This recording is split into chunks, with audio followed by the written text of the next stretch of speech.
Nabi Nuh alaihi salam adalah putra Lamik bin Matta bin Idris. Menurut Al-Quran, usia Nabi Nuh ialah 950 tahun.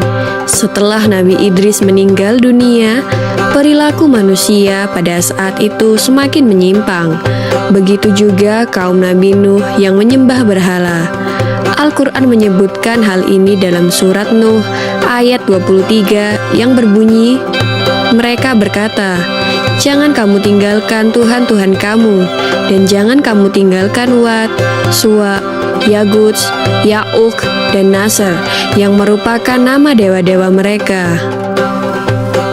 Selain itu, kejayaan dan kekayaan kaum Nabi Nuh membuat mereka zalim dan sombong. Harga diri mereka diukur dari banyaknya harta. Karena itu, orang-orang miskin dipandang rendah dan diperlakukan sebagai budak. Melihat keadaan itu, Allah memerintahkan Nabi Nuh untuk mengajak mereka ke jalan yang benar. Dengan sabar, Nabi Nuh menyampaikan ajaran-ajaran Allah kepada kaumnya yang musyrik.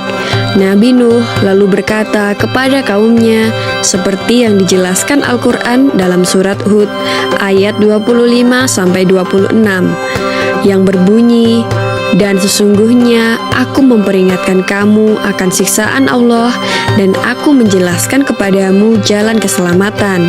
Maka sembahlah Allah saja dan jangan menyekutukannya dengan suatu apapun, karena aku khawatir apabila kamu menyembah selain Allah atau menyekutukannya dengan yang lain, Allah akan menyiksamu pada hari kiamat dengan siksaan yang sangat menyedihkan.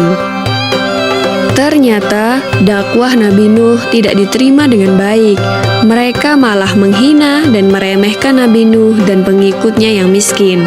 Seperti yang dijelaskan Al-Quran dalam surat Hud ayat 27 yang berbunyi, maka berkatalah pemimpin-pemimpin yang kafir dari kaumnya, kami tidak melihat kamu melainkan sebagai seorang manusia seperti kami, dan kami tidak melihat orang-orang yang mengikuti kamu melainkan orang-orang yang hina di antara kami yang lekas percaya, dan kami tidak melihat kamu memiliki sesuatu kelebihan apapun atas kami, bahkan kami yakin bahwa kamu adalah orang-orang yang berdusta. Nabi Nuh kesal terhadap sikap kaumnya. Ia pun berlindung kepada Allah dan memohon pertolongannya. Ia berdoa kepada Allah, ya Tuhanku, sesungguhnya aku telah berdakwah kepada kaumku untuk beriman kepadamu. Aku juga mengajak mereka agar meninggalkan penyembahan berhala. Tidak kulewatkan setiap kesempatan, melainkan kuajak mereka siang dan malam. Namun harapanku sia-sia, mereka malah semakin durhaka. Setiap kali kuajak mereka untuk menyembahmu, supaya engkau bisa memaafkan kesalahan-kesalahan mereka, mereka pun menutup telinganya dengan ujung jarinya. Mereka tidak suka mendengar ajakanku. Mereka sangat berlebihan dalam pembangkangan sampai mereka menutup wajahnya dengan baju, supaya tidak melihatku dan tidak mendengar dakwah yang kuberikan. Wahai Tuhanku, aku telah mengajak mereka untuk menyembahmu berulang-ulang dengan berbagai cara. Terkadang aku mengajak secara terang-terangan dalam kelompok mereka, terkadang secara sendirian terhadap seseorang di antara mereka. Aku berkata kepada mereka, mintalah ampun kepada Tuhanmu, bertobatlah dari kekafiran dan kemaksiatan. Sesungguhnya Dia menerima tobat hamba-hambanya. Dia memaafkan kesalahan-kesalahan serta memberi ganjaran atas tobat dan istighfarmu. Maka Dia akan menurunkan hujan yang deras bagi kamu, hujan yang akan menyemburkan tanahmu sesudah kekeringan.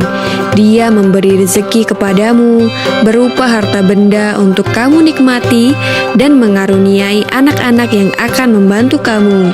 Kebun-kebun yang lebat akan membuat hidupmu sejahtera, dan sungai-sungai akan menjamin pengairan bagi tanahmu. Doa dari Nabi Nuh alaihi salam ini ada dalam Al-Quran surat Nuh ayat 5 sampai dengan 12.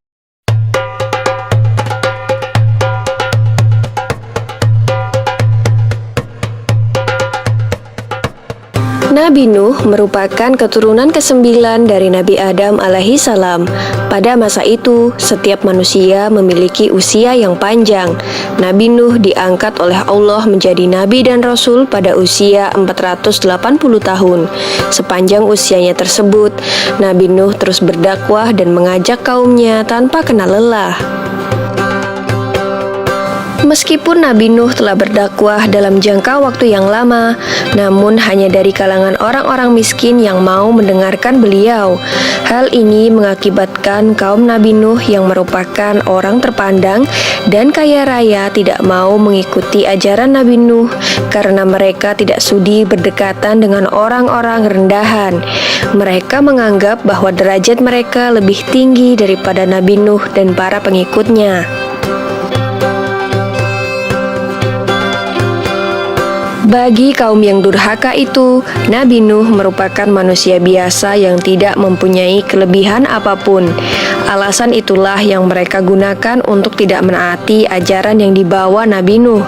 Para pemimpin kaum yang kafir itu kemudian berkata bahwa mereka akan mengikuti ajaran Nabi Nuh jika pengikutnya yang terdiri dari orang-orang miskin itu diusir terlebih dahulu. Tentu saja Nabi Nuh menolak permintaan mereka. Penolakan itu membuat para pemimpin kaum yang kafir merasa kesal, kemudian mereka menantang Nabi Nuh. Jika memang kedurhakaan mereka kepada Allah akan mendatangkan azab yang besar, maka mereka meminta Nabi Nuh untuk segera mendatangkan azab yang besar tersebut. Begitulah sikap kaum Nabi Nuh yang sombong dan angkuh. Mereka menentang Nabi Nuh dan mereka juga menentang murkah Allah. Mereka kemudian bergegas meninggalkan Nabi Nuh. Sebagian dari mereka bahkan berteriak dan mengejek Nabi Nuh sebagai orang gila yang tidak tahu diri. Dengan demikian, kaum Nabi Nuh yang durhaka itu tetap melakukan penyembahan terhadap berhala dan tidak memperdulikan ajakan Nabi Nuh untuk bertaubat. Mereka menyembah patung-patung yang mereka anggap sebagai Tuhan karena sesuai dengan ajaran leluhur mereka sejak dahulu. Allah kemudian memberikan petunjuk kepada Nabi Nuh agar membangun bahtera kapal yang besar di puncak bukit. Meskipun dikerjakan bersama dengan para pengikutnya, ternyata pembuatan kapal tersebut memakan waktu yang lama. Nabi Nuh harus diuji kesabarannya menghadapi kaumnya yang memandang pekerjaannya itu sebagai pekerjaan orang gila. Mereka mengejek Nabi Nuh sebagai orang bodoh karena tidak membuat kapal di laut, melainkan membuatnya di atas bukit. Salah satu dari mereka lalu berkata, "Lihatlah apa yang dilakukan Nuh. Dia dan para pengikut bodohnya membuat kapal di atas bukit." Nabi Nuh dan para pengikutnya tetap tegar dan terus bekerja menyelesaikan bahtera kapalnya. Tidak hanya orang-orang sekitarnya, bahkan anggota keluarga Nabi Nuh sendiri ikut meremehkan ajakannya untuk membantu membuat kapal. Istri Nabi Nuh dan seorang anak laki-lakinya yang bernama Kan'an terpengaruh keadaan dan menjadi durhaka kepada Allah dan Nabi Nuh. Dengan bimbingan Allah, Nabi Nuh dan para pengikutnya telah menyelesaikan pembuatan bahtera kapal tersebut. Allah kemudian memerintahkan Nabi Nuh untuk bersiap-siap karena bumi telah diperintahkan untuk memancarkan air dari dalam perutnya dan langit mulai hujan lebat. Nabi Nuh kemudian mengisi bahtera kapalnya dengan para binatang dan burung-burung terlebih dahulu. Berbagai macam jenis hewan mendatangi bahtera kapal Nabi Nuh secara berpasangan jantan dan betina. Tiada seekor jenis hewan pun yang terlewat, karena Nabi Nuh menunggu para hewan masuk dengan sabar. Bahtera yang besar itu ternyata dapat menampung segala jenis hewan yang telah masuk ke dalamnya.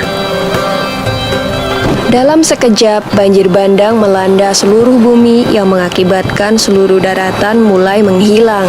Nabi Nuh yang berada di atas kapal terus berdoa kepada Allah untuk diberi keselamatan. Tak lama kemudian, beliau melihat putranya, Kan'an, yang berenang menyelamatkan diri. Nabi Nuh merasa tidak tega dan berusaha menyelamatkan putranya itu. Namun Kan'an ternyata masih keras kepala. Ia malah berenang menuju daratan yang tersisa karena berpikir mungkin ia akan lebih aman di sana. Namun Allah berkehendak lain. Ombak besar datang ke arah Kan'an. Ia pun akhirnya tenggelam tergulung ombak. Tak lama setelah seluruh kaum Nabi Nuh yang durhaka tenggelam, banjir berangsur surut. Nabi Nuh bersama para pengikutnya dan hewan-hewan yang berada di dalam kapal mulai keluar perlahan-lahan dan mulai membangun tempat tinggal mereka yang baru. Demikianlah kisah Nabi Nuh alaihissalam dalam membuat bahtera kapal raksasa. Semoga kisah ini bermanfaat bagi kita semua. Amin ya robbal alamin.